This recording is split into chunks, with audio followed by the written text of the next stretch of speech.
the craziest most wonderful thing is when I received the communion, I got up from the communion rail, and as I'm rising up, this wave of peace and I think joy, I could almost feel it physically, like from head to toe, and the grief was gone into joy. I was stunned. I was ecstatic. I'm like, oh my gosh, what just happened? This is Touched by Heaven. Everyday encounters with God. Those moments when heaven and earth collide. Collisions of heaven and earth. Encounter stories. With angels, divine intervention, prophetic dreams, visions, near-death experiences. I'm your host, Trapper Jack. Welcome. Can't argue with a miracle. I've been hitting the word miracle over and over again this week. In fact, in the podcast that I listen to, and I don't think this is a coincidence, 2 different podcasts referenced a movie from more than 20 years ago, a movie called Miracle. And they both did it for their own reasons, totally disconnected. There's no anniversary for this movie or anything, but they both referenced the movie Miracle. I hope you've seen it. It's Kurt Russell playing the role of Coach Herb Brooks, U.S. 1980 Olympic hockey team defeating the Soviets. Unbelievable. Al Michaels, the announcer, screaming into his microphone at the end of the game, "Do you believe in miracles?" Yes. And it was just a fabulous event. They weren't given a chance as this college team defeated the best hockey team maybe ever in the Soviets. And Al Michaels later, he was asked, did you plan that if they did win? He said, no, it was in the moment. He said, first, I kind of saw or heard the word miraculous in my head, and then it came out as a question. Do you believe in miracles? Yes. Do you? Because there are miracles in this episode. Will you believe in these miracles? Will there be pushback on these miracles? Argue over Scripture? People do it all the time, every day about it. This means that. No, that means this. And they go back and forth. But a miracle? Can you argue a miracle? You might be tested in this episode. You might be. Because I think sometimes the mind is too small to comprehend God's greatness, that you can't really comprehend what doesn't seem humanly possible because you don't have the mind to think of what's God possible. That is Maureen from Coeur d'Alene, Idaho. I want to give you a heads up that a suicide will be discussed and the miracle that follows. So with that in mind. So how'd you find us? Well, my sister sent me a couple of the podcasts. The Jewish girl, when she got to college, and she was like, her roommate had a picture of Jesus, and she's like, "Is that your boyfriend?" And I love that. And what she ended with was something about that she feels like she needed to share her story. Yeah. And I was like, oh, maybe I should. And I went to Mass this morning, and it kind of cemented things too, because the gospel reading had you don't put a bowl over a light. Yeah, the gospel is about, neither do men light a lamp and put it under the measure, but upon the lampstand, so as to give light to all in the house. And I feel like that's been in my mind, that it's like, this is some light. This is God's story. I should be giving glory to God with this, and I should be sharing this. And reading that today, I was like, okay. And then when you had the times and you're like, oh, Corpus Christi. And Corpus Christi. She mentioned Corpus Christi today. As we post this in the Catholic Church, it's Corpus Christi Sunday. Corpus Christi meaning body of Christ. In her email to me this week, as I thought I was going to be doing something on this topic, and here comes this email that says, miraculous healing through the Holy Eucharist. So we're talking about a believer that communion host is Jesus, number one, that God can do amazing things, and you will hear what happened at the communion rail of a Latin Mass, miraculous in a number of ways, impossible in all possible ways, and it happens 4 days after the most tragic event that you can imagine. 4 days after, she's in total devastation. It's cataclysmic, and then suddenly God shows up in such a massive way. Do you believe in miracles? Yeah. November 30th in 2023, my daughter and I got home, and my youngest son had finished college, but he did struggle with depression. All my kids struggle with some aspects of bipolar ADD or something. And could go very dark if he wasn't getting enough sleep. Unbeknownst to us, he was kind of sleep deprived. When we got home, I saw his water bottle, I saw his phone in the living room. And when I walked upstairs, I'm like, oh, someone left my light on in my bathroom. Like I didn't know what I was going to find. I turned to the right and I saw my son had this long flowing hair. I had a neighbor who said he looked like Fabio. Sometimes, I don't know. And I just could see this mop of hair. And I'm like, what is he doing? And I went over. He had sitting down, crisscross, and he had shot himself. And I was like, what? I just like picked up he shot himself in the head. Do you think it was an accident? It's like, I don't know. But I'd like to think that, but I don't know if that, and I don't know that. But he wasn't in his right mind, given what he snapped my daughter earlier that day, which he hadn't seen till afterwards. He had said, I am so sleep deprived. I am unironically delusional. I mean, the bipolar, like he had sleep issues. If he wasn't sleeping and then and then once he would get a good night's sleep, he was like so clear and stable. But I didn't know he was struggling. I just picked up his, where he's sitting and just hung on to him and cried and screamed and asked God, help me, God, help me. I don't understand. Like, God, please help me. And my daughter, who had been on the main floor, she heard me screaming and thought somebody was killing me. So she went downstairs to the basement where the boys' bedrooms were, and she went looking for her brother to get him to help me not get killed. And then she didn't find him. And then she came upstairs and she found me with her brother, and she called 911. Then my husband got home and then finished the call. And I couldn't let go of him until the police came. But it was awful, because it was so like unexpected. And there's some things that like can point to it, but it was so unexpected. And his body was still warm, his back. And I was looking to see if he had his brown scapular on, which he normally wore, and he did not. And I just was just sick, like shock.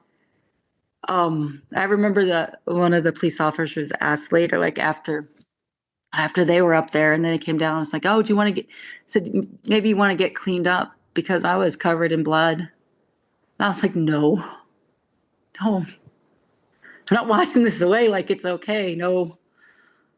And then I texted a friend, texted her, and she said, you should call the church. You should call Darla and see if and have her see if a priest can come out. The priest that's on call will give you a call back. So he did. And when we went through the whole, like, he's like, he basically told me he wasn't coming out. It sounds like he's been dead too long. And was he practicing his faith? And I'm like, not really. And I just wanted to get off the phone with him, because I felt like just more pain in talking to him. Not the reactions that he should have given you. No, I think he's a young priest, new, and he kind of has some military background. And I think it's kind of checking the boxes off, like, well, you don't meet criteria, so I guess I don't need to come out. Kind of like he didn't say it like that, but looking back, I think that's kind of what it was. And it was just horrible. I had no hope. I was like, that was a Thursday. I was dead inside. I wanted to just shrink up. And I thought, I'll never be myself again. I'll never laugh. I'll never be that person. I'm so dead. It's so, yeah, I'm gone. And I was so devastated, not just by the loss and the manner, but it was that he's in hell. I have no hope. The priest won't come out. There's no brown scapular. He wasn't practicing his faith. I have no hope. And Friday was horrible. Saturday was bad. But I remember, this is what I feel like was huge. when I think about it. It's like I was wiping the stove off, and I had the thought, because I had a patient. I'm a psychologist. I have my own problems, clearly, with the losses. But who had given me a devotional book, which I loved, and I would read the different days. And one of them had said, thank God for everything, including the crosses. And so there I was thinking, it's like, okay, I need to thank you, God, for this cross. And I said, thank you for this cross. I don't understand it. I don't like it, but I know you can bring some good from it. And I pray that you will. And that was that. And then Sunday, um, my husband went to mass in the morning and I went later in the evening. And I remember sitting in the pew and just feeling so much darkness and just asking God, it's like, why did you give him to us? Like, why? Like, why did we have, like, if you knew this was going to be his end, why? Like, why to have him, like, let us have him and then go to hell? Like, it's just, why? And I did, and I went up to communion. I offered my communion up for Matthew. And then the craziest one, most wonderful thing is I received the communion. I got up from the communion rail, and as I'm rising up, this wave of peace and, like, I think joy, like I could almost feel it physically, like from head to toe, and the grief was gone into joy. I was stunned. I was ecstatic. I'm like, oh my gosh, what just happened? And I look up and to the left, up a little bit, like, and I still think sometimes I'm crazy when I hear myself saying this, but I know what I experienced. I had this vision of what I learned, like, in the moment. This all has happened in a moment, but the standing up and then seeing this vision of what I understood from God to be my son's soul. And it was round, and it was dark on the edges, like a lot. It looked like tarry darkness, but I could see that there was still a little light that was still on. The light hadn't gone out. And I understood that he was not in hell. And I was like, oh, thank you, God. I was so excited. And then what was really interesting too is then after I saw the light, I saw this edge, like from the halfway point on the left side, go up and burn off a little edge of that tarry darkness. And I understood it to be that you offered up your communion, and this is how we'll take off the darkness and you can help your son. And I was so excited. I didn't run back to my pew, but I was like, if I could have had a videotape to see what I look like, I wonder if I didn't look as differently as I felt, because I was ecstatic. I was so grateful. Because I do feel like some of the things that God allowed me to suffer, like the priest not coming, the no scapular, there's no hope. But the only hope that there was, the only consolation I got was just from God. And it was the best consolation I could have ever gotten. I would understand, like, I can change your grief into joy. And I saw a friend of mine at the end of Mass, and she was like, well, Maureen, she hadn't seen me and she was sad because she had heard. And I said, oh, Becky, I got to tell you the good news. And I'm telling this, and I'm like, I feel like I'm crazy because I'm so excited. And in the car, I call my husband, like, do you think I'm being deceived? He's like, no. And I was back to being myself, but better. There was just this, I am so grateful to God to this day. Like, I think about, it's like, one, I'm grateful that I got that peace. He kept my son from falling into hell, which I think he could have let him, and that would have been just, but he didn't. And then he healed me and let me see that too, because there's so many people that lose ones to suicide, and I feel like that grief is so painful, and I pray for them. I didn't interrupt any of that because I'm amazed by you. Can I just tell you right off the bat, I'm amazed by you. And the reason I'm amazed by you is to go to that place that tried to find the blessing, that God was going to do something good with this, is amazing. Most people, I don't know if they ever get there. You got there pretty quick, that you were already looking for that. Well, I had nothing else. And that's the other point, though, is that some people run from God, angry at God. I don't know. I don't want to put words in your mouth. I mean, because you're wondering why did you give him to us if this was going to be his end? Would you rather have not had him for 22 years? And your answer would be no. You'd want him, right?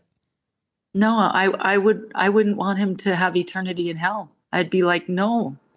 No, but that is old thinking. That is gone. Just so you understand this, just when someone kills themselves, they are not in their right mind, and God cannot send them to hell if they're not in their right mind and do that. That has become clearer to me, but I think I did not have that sense. Once upon a time, there was, I don't know, it was a church teaching or a church kind of general belief that was the case.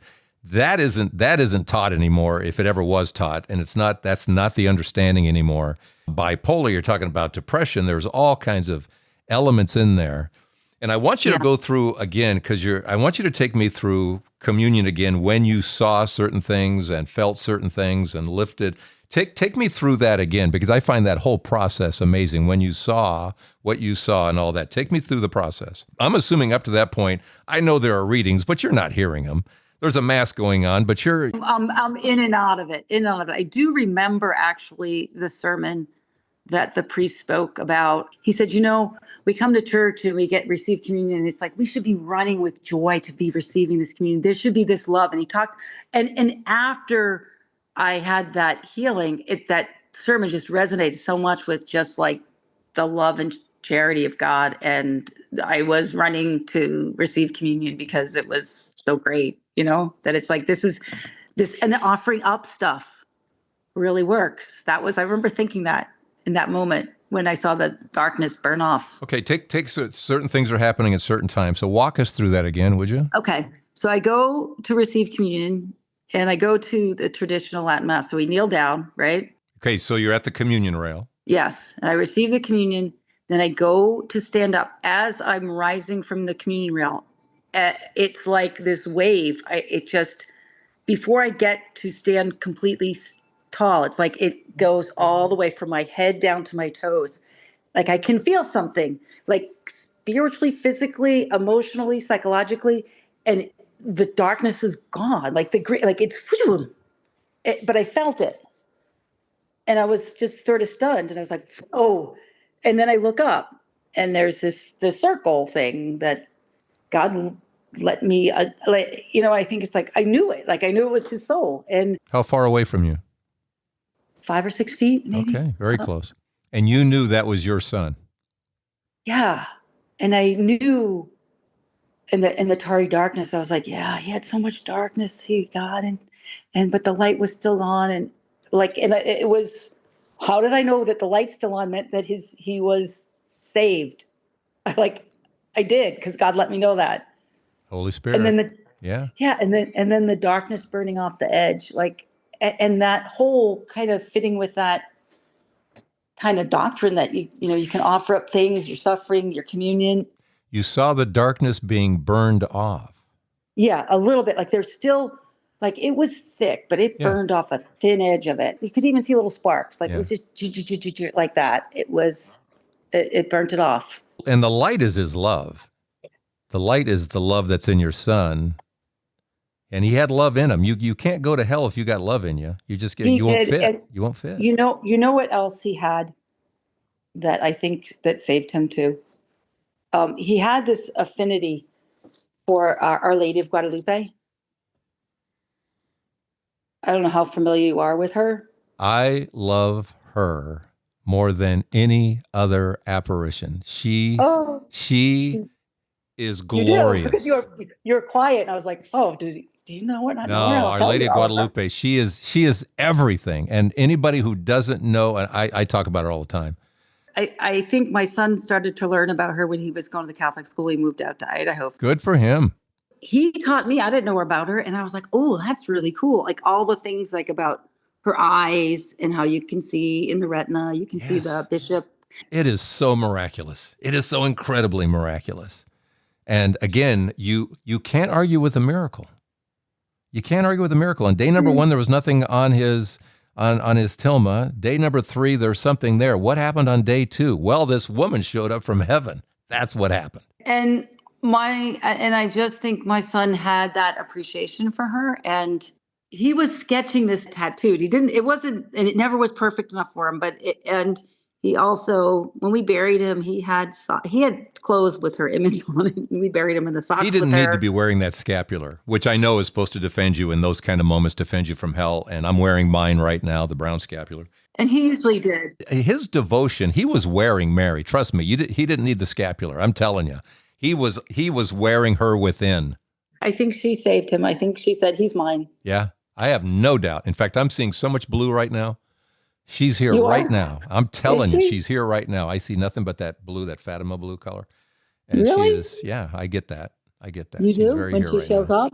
Oh, that's so awesome. Can I tell you something about where I think she showed up after he died? Yeah. I don't know why she did. I don't know. Like December 13th, the day after the feast day of Our Lady of Guadalupe, I got home and I was going upstairs, put my nose, I'm like, I smell roses. I'm like, why does my room smell like roses? And I'm looking around for something and like checking my sprays, my deodorant. Like, why am I smelling these roses?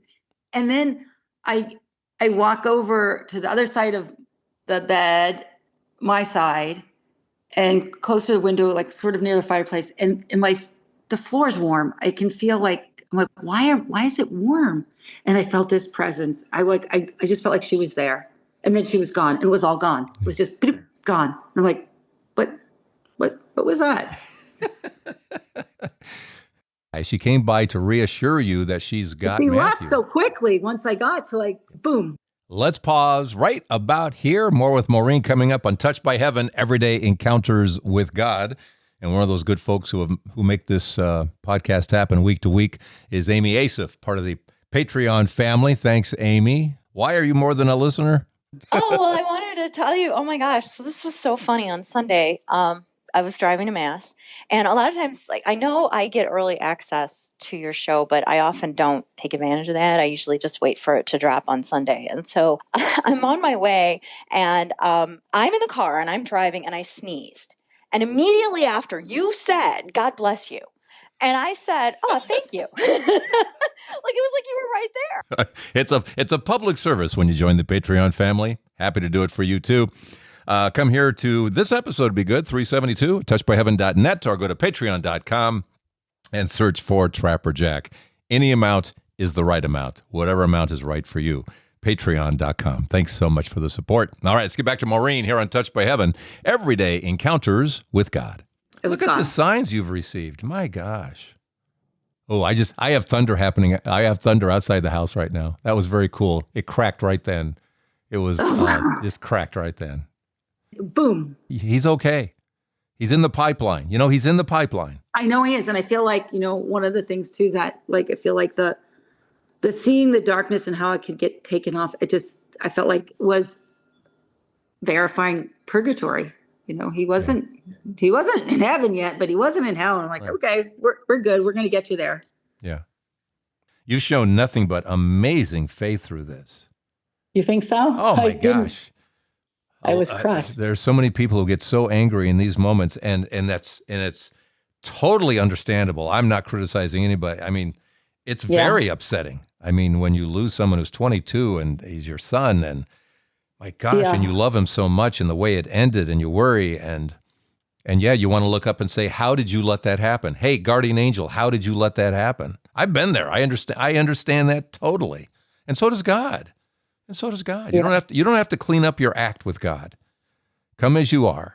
And when you're distraught and angry, there was a while back where I was letting him know I wasn't real thrilled with him, and he's okay with that. If that's where you are, you're talking to him, and what he wants more than anything else is you talking to him. Yeah, the connection. Yeah. Yeah. Oh, Mary just adores you. She does? Yeah. She adores you. She loves your faith. She loves how you love Jesus. I think she orchestrates so many things that God gives her the power to orchestrate, I think so. I mean, ultimately, everything comes from God. We all know that, but yes. But and I'm so grateful for her in my son's life, And I'm so grateful for God, like just the healing, and that I just want that for everyone, because it isn't just healing from that loss. It it strengthened my faith, and it got this confidence, and I just want to bring everybody else along. And I pray for that. Just not always sure if there's like what else to do. So part of it was talking to you. That I was like, well, maybe this is part of like bringing that light that I have from God, that God gave me in that healing, to anybody that wants to listen. You're a gift, because I was looking at this week and I'm going, it's Corpus Christi Sunday. And again, most people don't even, Catholics don't even know why there's a Corpus Christi Sunday or the origin story, because they're not told. It's not their fault. They're just not told. And as we approached it, it was kind of like before Pentecost Sunday, where I just felt like something was going to happen. And then you happened out of nowhere. And here's the thing about, this was a number of years ago. A gentleman by the name of Tim Francis goes around talking about a lot of things that we talk about here on the podcast. But anyway, so he was, over the course of a couple of nights at our parish, he probably spoke to 500-600 of us. And I remember he said, anybody here know why we celebrate Corpus Christi Sunday? What's the root story? What's the origin story? Because if you say you're going to Christmas Mass, you know why. If it's Easter Mass, you know why. Palm Sunday, you know why. Pentecost Sunday, you know why. There's all these that you know why. And then he said, why? What's the origin story of Corpus Christi Sunday? And over 2 nights, 500-600 people, one hand went up, and it was connected to my wrist. I told him the whole reason why we celebrate Corpus Christi Sunday, and he said, I have been on the road giving this talk for years. Nobody has been able to answer that question until now. And he said, I got to give you something. He was looking around. I think he gave me a pen. Oh. But the whole story is, it was based on a Eucharistic miracle. That there was a priest from Germany, and he was not too far from Rome, I think, and he was celebrating the Mass, and he was doubting that anything happens when he says, this is my body, this is my blood, right? And that's when the host started bleeding. When they lift up the host, and it's bleeding down his hands and dripping onto the corporal. And first he tried to hide it, then he started crying, and then at the end of Mass he gathered it all up, took it over to the Pope Urban, and he gave the assignment to not yet Saint Thomas Aquinas, and said this needs to have a Mass wrapped around it. And so a year after that, we began celebrating Corpus Christi. Yeah. So, and it's like nobody knows it. Too bad. Yeah, because it's just like there's so many Eucharistic miracles that are so awesome that you're just like, how is this not more commonly known in the world? I hope that kid that's coming up as that Italian saint kid, what's his name? About to be Saint Carlo Acutis, yeah. Yeah, no, that was his whole thing, was getting all the miracles kind of compiled into a kind of in an internet form so that he could access them. At 11. He was 11. It's pretty amazing. And he started constructing this website. He died at 15 of leukemia, and just the holiest kid in the world, and he got it. Because he knew young people would respond to the science of it. You can't, here's the deal. You can argue scripture, and I don't know why we want to do this, but we will argue John 6 until the cows come home, and non-Catholics and Catholics go back and forth. No, it's a symbol. No, it's the real thing, everything. But you know what? You can argue over that stuff, but you can't argue over a miracle. Oh, I know. I mean, like the science with it is so incredible. I just listened to something yesterday too on Instagram of this priest. I don't know who it was, but he's had a couple of things that I stopped and listened to, and I didn't understand this. He was saying, why, all the blood's like the AB positive. Yeah, it's always type AB, right? Which is less than 5% of the population. Yeah. Yeah, and I was always like, why isn't it the universal donor, universal receiver? Because he gives so much to us. But he's like, no, because we have to be received into him, into his sacred heart. And I was like, I got it. Like, it's like I learned something, because I was like, why? Yeah. It's always left ventricle, part of the heart. It's just right. It's just over. It's like why we don't just say that every Sunday versus it's so consistent and so. It's funny you bring up Carlo Acutis. He's going to be canonized on September 7th because he compiled well over 100 of these Eucharistic miracles, right? And that have happened and scientifically proven and all of that. And so I kind of went looking for, did he have a favorite? What were his top 5? Right? Count them down. And he didn't really have a top 5 per se, but on his website, you can see there were certain miracles, Eucharistic miracles, that he highlighted more than others. Okay. And the number one is probably the first one that we know, Lanciano, Italy. This happened in the 700s. Mm-hmm. And once again, a priest who was doubting, anything happens when he says the words, "This is my body, this is my blood." And sure enough, same thing where he was holding the host, the bread, and it started getting fleshy. And what was really interesting about that one is that in his chalice, the wine began to coagulate. And the beauty is they saved it all. They wrapped it up and saved it. And then in the 1970s, so here we are, what is that, 1,300 years later, whatever it was. Right. We had the science now to look into this stuff and see that that's heart tissue and that is blood and it's type AB. And it's really interesting. The blood, it was still Alive. It's still living blood. Yeah. I mean, it's just amazing that they have that. Like what was the other one I was reading about that they can't, you can't deny. It's like where there's the muscle, the heart muscle is kind of intertwined with the host, the wafer, so that it's like there's no way that could be recreated. Poland.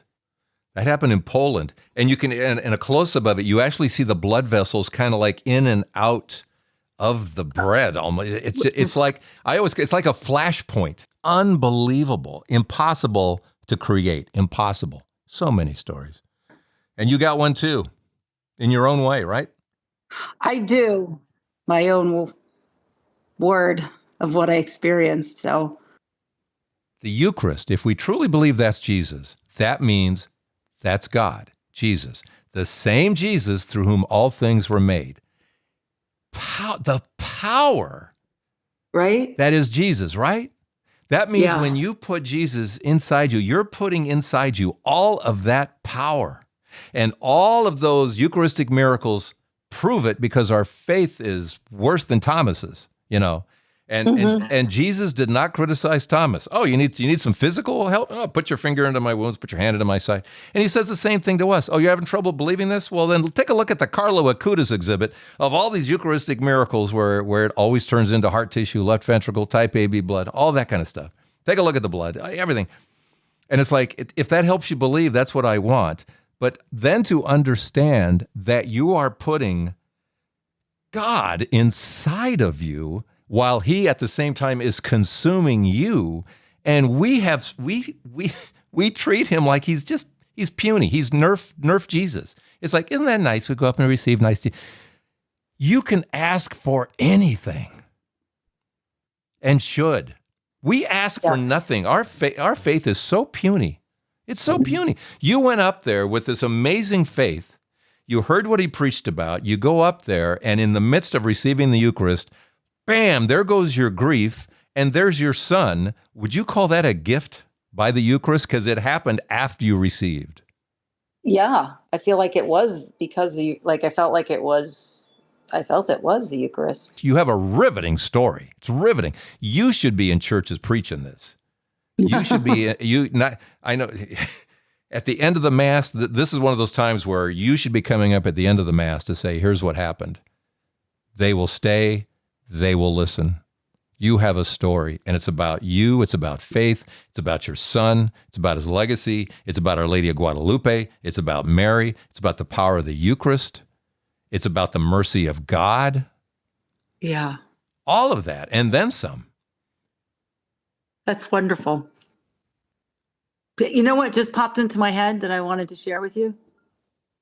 So I think it was last spring about the church has this beautiful adoration chapel, and they were asking for adorers. And I don't really remember where I was. So I don't know if I was at church or if I was praying or thinking, but I felt like, or if it was read in the missal, like in the gospel or something.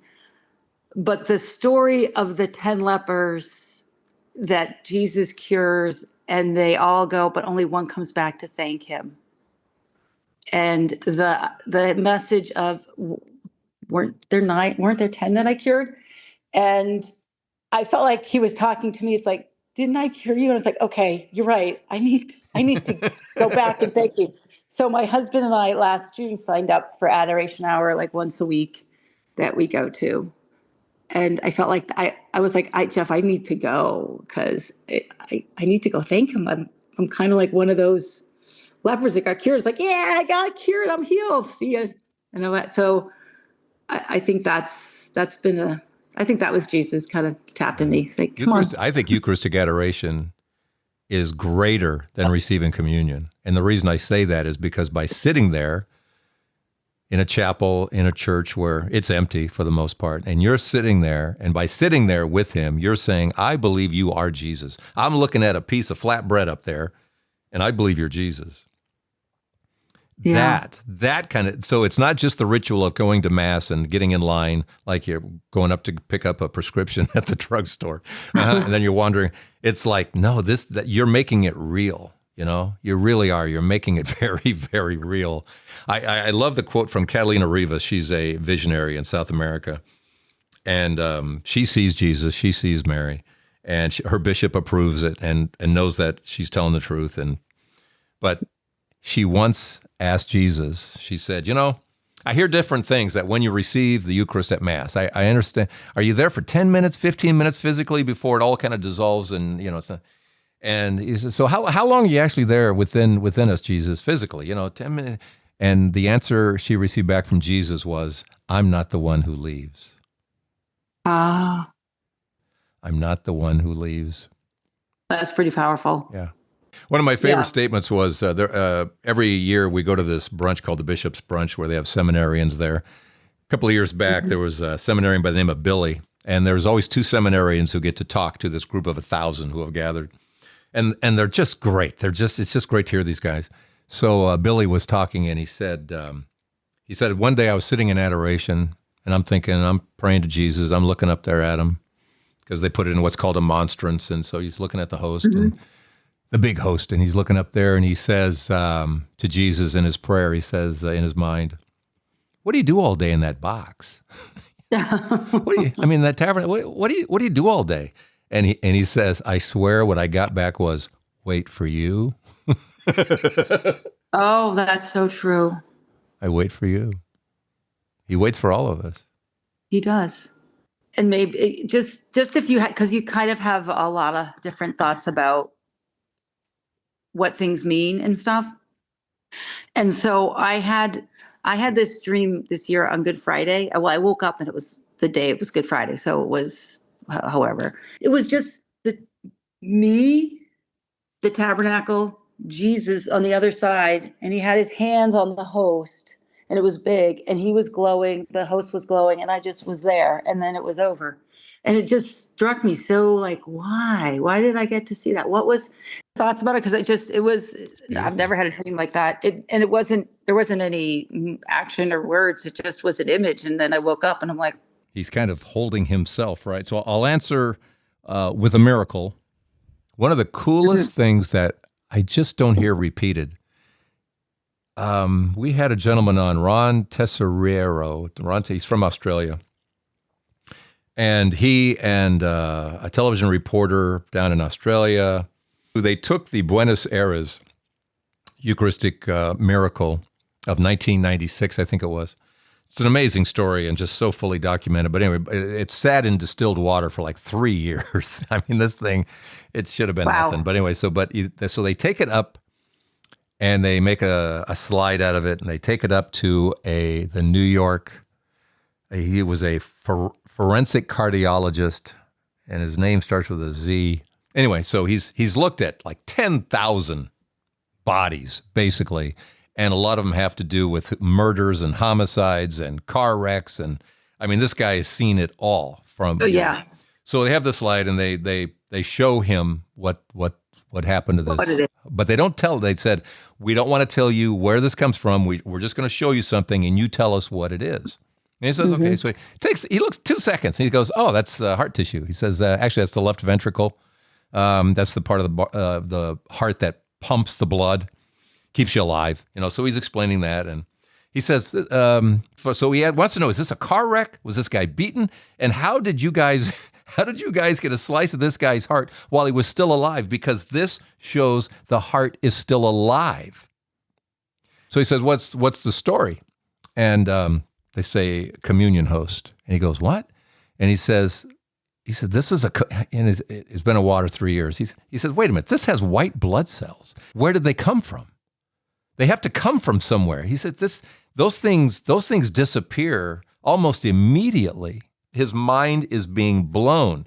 And then he says, I can tell you how long before this slide was taken that the wound occurred. And it's like, what? He says, I can tell you, this is the crazy part. He's looking at this heart tissue that used to be a piece of bread, and he's looking at it and says, I can tell you that the wound, whatever it is that killed this guy, whatever it was, but he says, I can tell you that the wound happened 3 days before this slide was taken and was made. Because he says, because we know as Catholics, the host is the resurrected Christ. Right. It's the risen Christ. In fact, it is at the resurrection. We are receiving Jesus at the resurrection. And yet he is seeing when the wound occurred 3 days before on Good Friday. That's amazing. It's crazy. And we don't talk about that? I don't know why.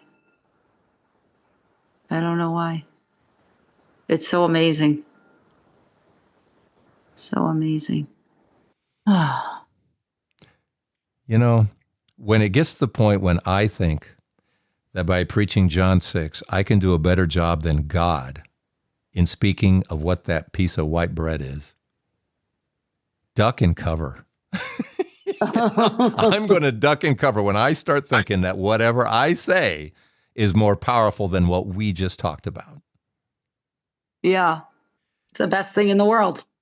Because I think sometimes the mind is too small to comprehend God's greatness, that you can't really comprehend what doesn't seem humanly possible because you don't have the mind to think of what's God possible. I think that's very true, which is why we do what we do here. Then it becomes, the more you hear it, the more it becomes understandable. Yeah, or you have that awe, because I think awe is, belongs to God.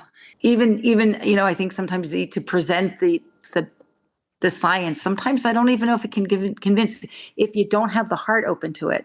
Yeah. Because I feel like, you have eyes but do not see, I think it's more the heart is closed. Just picturing Al Michaels again, 1980, Olympic hockey game. Do you believe in miracles? Right.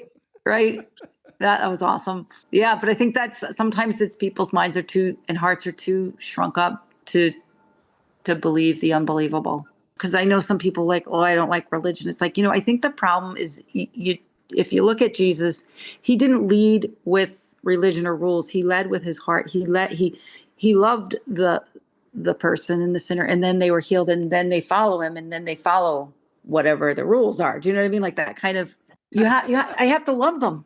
I think you really can't have people, so much comes from love in the heart. That's excellent. It's absolutely true. Jesus loved us first. Yeah, or even just like the woman at the well. But it's the love that comes first. Yeah, beautiful. The heart gets converted, and then I think you can hear and believe anything. Without it, you don't see. Beautiful. So I guess God worked through me for today. And then it's like, no, you know what? This isn't your story. This is God's story.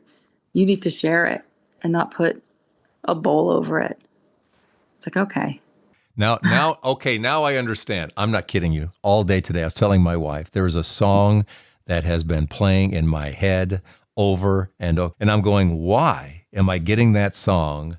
You are the light of the world. Oh my God, so funny. Which incorporates also the Sermon on the Mount, the Beatitudes. Blessed are they who mourn, for they shall be comforted. So true. I am so grateful for his love and his mercy. I'm so grateful. This is what we're supposed to be doing, Maureen. We're supposed to be lighting each other's candles with these stories to help confirm what is so true. Yeah. And he just loves your son. And he loves you, and he loves all the listeners, me, and everyone. And he can't help it because that's who he is. I'm so grateful. I'm so grateful for how you, I'm so grateful. I want everyone to have that peace and joy. Like, I just want that for every soul Amen. because it's so wonderful. I always ask, what's your takeaway? Did you just give it, or is there more? What's the takeaway? Or did you just say Takeaway? Yeah. I feel like, let me suffer one of the worst things that I thought would be the worst thing in the whole wide world that would never, never be any consolation. You never recover from. And in 3 days, I was better. How is that? How's that possible? But it is. It's God.